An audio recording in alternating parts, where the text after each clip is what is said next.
શહેરની મધ્યમાં ST depot અને એની પાછળ ફરામજીની ચાલ કે જ્યાં છેલ્લા 4 મહિનાથી વધુના ટાઈમથી ગંદુ પાણી આવી રહ્યું છે। દૂષિત પીવાનું પાણી આવતાની સાથે જ સ્થાનિકો રોષ વ્યક્ત કરી રહ્યા છે।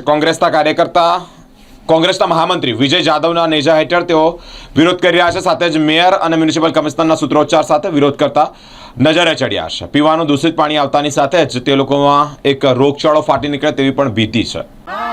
हाय रे मेयर हाय रे मेयर हाय रे मेयर हाय रे कमिश्नर हाय रे कमिश्नर हाय रे कमिश्नर हाय रे कमिश्नर हाय रे मेयर हाय रे मेयर સયાજીગંજ વિસ્તાર છે સંજીવ હોસ્પિટલ ની પાછળ એસટી ડેપો ના જોડે અહીંયા અમારા ત્યાં ચોમાસા લાસ્ટ ટાઈમ ચોમાસાથી અમારે ત્યાં પાણી બહુ જ ગંદુ આવી રહ્યું છે જેના કારણે છોકરાઓ બી બીમાર પડે છે મોટાને બી અલગ અલગ રીતની તકલીફ થઈ રહી છે અને અહીંયા કોઈ રીતનું સફાઈ થતી નથી ગંદકી બહુ જ છે ના કોઈ 2-3 વાર કમ્પ્લેન બી કરીને આવ્યા છે તોય કોઈ કચરાવાળો આવતો નથી સફાઈ કોઈ રીતની થતી નથી પાણી બહુ જ ગંદુ આવે છે પ્લસ એમાંથી પાણીમાંથી વાસ બી બહુ મારે છે જે બિલકુલ પીવા લાયક નથી।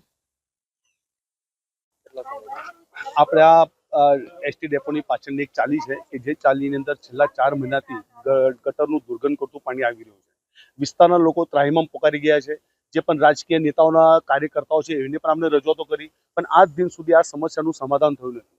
આજે ખરેખર આપણા ચેનલના માધ્યમથી કમિશનરશ્રી અને મેયરશ્રીને એક વાત કહેવા તો માંગીશ કે વડોદરા શહેરને સ્માર્ટ સિટીની તમે વાતો કરી રહ્યા છો પણ આ એક વિસ્તાર એવો છે કે 4 મહિનાથી ગંદુ પાણી આવે છે, લોકોને ગટરનું પાણી પીવાનું થાય છે। એટલે આની સમસ્યાનું વહેલી તકે નિવારણ લાવે એ જ હું માંગ